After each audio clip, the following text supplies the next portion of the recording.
자, 이번에 필리핀 정상 얘기입니다. 과거 악명을 떨쳤던 필리핀 독재자의 아들이 대통령에 당선이 돼서 화려하게 부활을 했습니다. 네, 마르코스 필리핀 대통령이 어제 취임식을 갖고 공식 임기를 시작했는데 대중국 관계와 영해 분쟁 등 여러 이슈들과 맞물려 향후 행보에 관심이 모이고 있습니다. 국제부 취재기자와 함께 필리핀 마르코스 대통령 취임과 아시아 정세 짚어보겠습니다. 권준기 기자 나와 있습니다. 어서 오십시오. 네. 자, 권준기 기자, 사실 나토 때문에 한미 정상, 유럽 정상 얘기를 며칠 했는데 네. 오늘은 필리핀 대통령 얘기를 하겠습니다. 일단 이름이 좀 익숙한 게 좀 눈에 띄고, 자, 지금 보면 관련 기사 제목이 거의 한결같아요. 36년 만에 독재자 가문이 돌아왔다. 설명해 그렇습니다. 주세요. 네. 이 간단하게 배경 설명을 드리면 이 페르디난드 그 마르코스 네. 그 전 대통령 1965년부터 무려 21년 동안이나 독재를 했던 이 악명 높은 독재자였습니다. 네. 계엄령을 선포해서 반민주적인 이 폭정을 일삼았고 또 반대파를 잡아들이고 고문해서 3,200명이나 이 목숨을 앗아간 것으로 집계가 되고 있습니다. 무엇보다 부정 축제가 어마어마했습니다. 우리 돈으로 13조 원 가량의 나라 돈을 자기 주머니에 챙겼는데요. 네. 결국 86년에 피플 파워 운동, 그러니까 민주화 운동이 일어나서 대통령 축출에 성공했고 또 이 마르코스 대통령은 하와이로 망명을 해서 또 3년 뒤에 숨을 거두게 됩니다. 그런데 이 반전이 있습니다. 이 마르코스 대통령의 아들, 이 아버지와 이름이 똑같은 이 페르디난드 마르코스 주니어가 가문의 후광을 얻고 정치인으로 등장했고 주지사 또 상하원을 두루 거치면서 입지를 다졌습니다.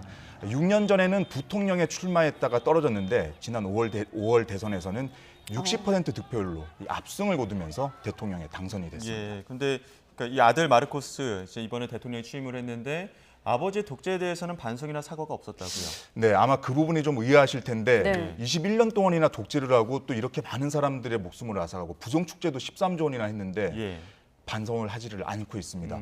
오히려 자기 아버지는 정치적으로 천재라고 이렇게 공개적으로 찬사를 하는가 하면 아버지 임기 때 이 필리핀은 잘 살았고 또 번영을 누렸다면서 되레 당당한 모습을 보이고 있습니다. 어제 취임사에서도 아버지 얘기를 꺼냈는데요. 네. 한번 들어보시죠. My father built more and better roads, produced more rice than all administrations before his. President Rodrigo Roa Duterte built more and better than all the administrations succeeding my father's.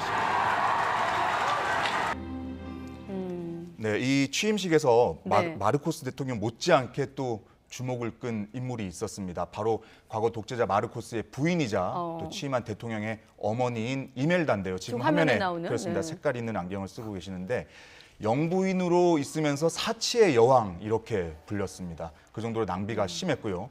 온갖 명품으로 몸을 휘감고 또 심지어 구두만 3,000켤레를 갖고 있었는데 8년 동안 매일 구두를 갈아 신었다. 그러니까 한 번 신은 구두는 다시 신지 않았다. 이런 얘기가 있을 정도로 네. 사치가 심했습니다. 이렇게 논란의 인물인데 역시나 취임식에 당당하게 참석해서 아들과 이 돈독한 관계를 과시하기도 했습니다. 네. 아까 권준기 기자가 서두에 부정 축제부터 이렇게 독재했던 얘기하니까 가서 촛불 집회라도 좀 해주고 싶다 이런 생각이 드는데, 자, 독재자의 재등장에 반발도 만만치 않겠어요? 그렇습니다. 이 화려한 대통령 취임식이 열렸던 이 그 취임식장 주변에서는 네.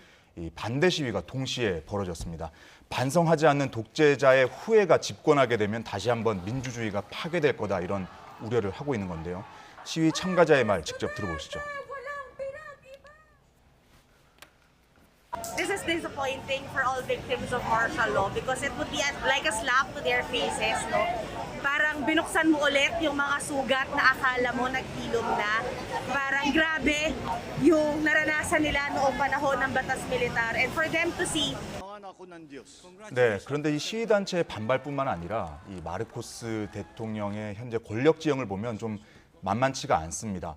일단 대선은 압승을 했지만 네. 상하원 모두 야당이 이 다수당을 차지하고 있고 또 정치적인 기반도 그렇게 탄탄하지는 않습니다.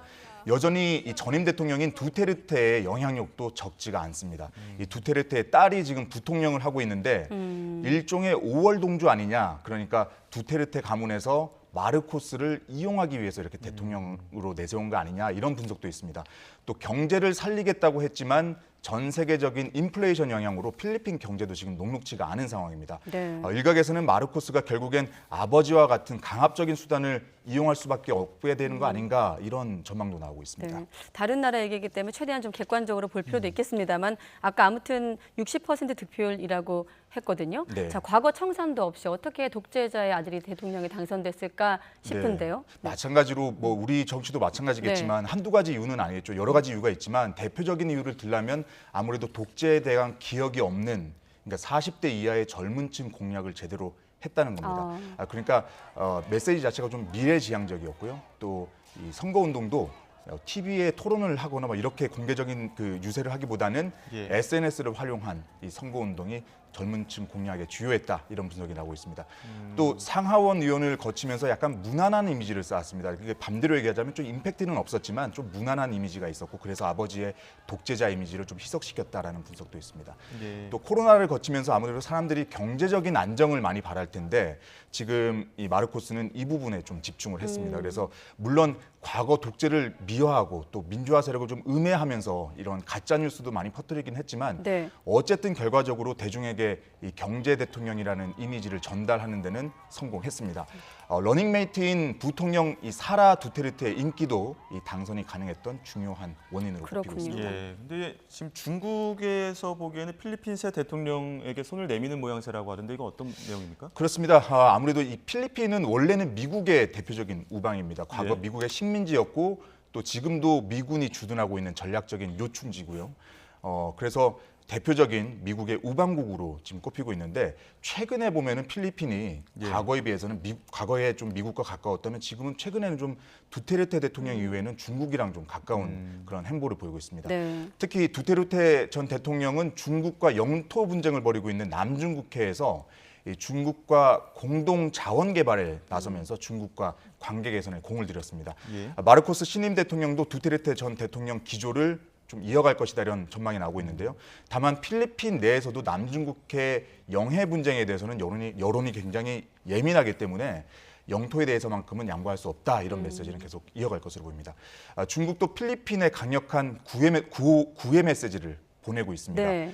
지금 보시는 메시지처럼 마르코스 대통령에게 축전을 시진핑 주석이 보냈는데 그러니까 양국 관계 발전의 진로를 그려나갈 준비가 돼 있고 우정과 또 새로운 시대를 위한 협력의 위대한 장을 계속 이어나가자 이렇게 말을 했습니다. 예. 취임식에는 또 시 주석의 측근인 이 왕치산 부주석이 참석했는데 이 왕치산 부주석은 저희 그 윤석열 대통령 그 취임식 때도 참석을 했었습니다. 그래서 예. 이 마르코스 대통령을 만나서 양국 정상이 직접 이 양국 관계 개선을 위해서 노력하고 또 남중국해 분쟁을 적절하게 잘 관리하자 이렇게 좀 우호적인 메시지를 전달했습니다. 네. 필리핀과 중국의 관계를 좀 짚어봤는데 얘기 나온 김에 지금 마침 시진핑 주석이 홍콩을 방문하고 있지 않습니까? 자, 홍콩의 중국화가 가속화하고 있는 가운데 나온 공개 행보기 때문에 더욱 관심을 끄는데 네. 자, 시 주석 어떤 얘기를 좀 했습니까? 가서? 오늘 보니까 CNN부터 해서 외신에서 굉장히 집중을 하고 있습니다. 네. 그 시 주석의 홍콩 방문에 대해서 굉장히 집중 보도를 하고 있는데 이 홍콩 반환 25주년 행사 참석차 이 시진핑 주석이 5년 만에 홍콩을 직접 방문한 겁니다. 네. 이 코로나 이후에는 지금 893일 만에 이 중국 본토를 벗어난 첫 행보거든요. 예. 시 주석은 일국 양제, 그러니까 한 나라 두 체제 약속을 잘 지키고 있고 홍콩도 계속해서 발전을 거듭하고 있다 이렇게 평가를 했습니다. 네. 그런데 이게 좀 아이러니인 게 미국을 비롯한 서방 국가에서는 지금 중국이 홍콩을 돌려받을 때 약속을 어기고 일국 양제를 지키지 않고 있다 이렇게 지적을 하고 있습니다. 또 지나치게 홍콩을 중국화시키고 있다라는 비판도 하고 있는데요. 이런 상황에서 시진핑 주석은 중국은 약속을 잘 지키고 있고 아무 문제도 없다 이렇게 입장을 공개적으로 표명한 겁니다. 이 지금 홍콩 반환을 단순히 축하하기 위해 방문했다고 하기엔 5년 만의 방문이기 때문에 어떤 다른 의도들도 있을 것 같은데 어떻습니까? 그렇습니다. 아무래도 지금 중국의 모든 정치 일정과 이벤트는 올 가을에 있을 20차 당대회에 맞춰져 있다고 보시면 됩니다. 예. 이번 당대회가 왜 중요하냐면 이 시진핑이 3연임을 시도할 계획이기 때문인데요. 네. 만약 시진핑이 3연임으로 장기 집권에 들어가게 되면 마오쩌둥이나 덩샤오핑 같은 이 역사적인 지도자 반열에 오르게 되는 겁니다. 예. 따라서 이번 홍콩 방문은 시진핑 주석이 올가을 당대회를 앞두고 본격적인 정치 행보에 들어가는 이 첫 신호탄으로 볼 수가 있습니다. 1999년도에는 덩샤오핑이 천안문 사태 이후에 우한을 거쳐서 남쪽 지방을 돌면서 이렇게 개혁 개방 메시지 이렇게 내면서 승부수를 던졌었는데 예. 이번 시진핑의 홍콩을 비롯한 남부 지역 방문이 덩샤오핑의 당시 그 남부 지역 행보를 떠올리게 한다라는 분석도 있습니다. 결국 당대회를 석 달 정도 남기고 시진핑 주석이 정치적인 승부수를 던지기 위한 첫 발을 뗐다 이렇게 볼 수 있을 것 같습니다. 예. 석 달 뒤 당대회가 무지 궁금하네요. 네. 예, 그렇습니다. 나토를 비롯해서 아시아 정세가 빠르게 돌아가는 모습입니다. 지금까지 권준기 기자와 함께 국제 정세 짚어봤습니다. 고맙습니다. 잘 들었습니다.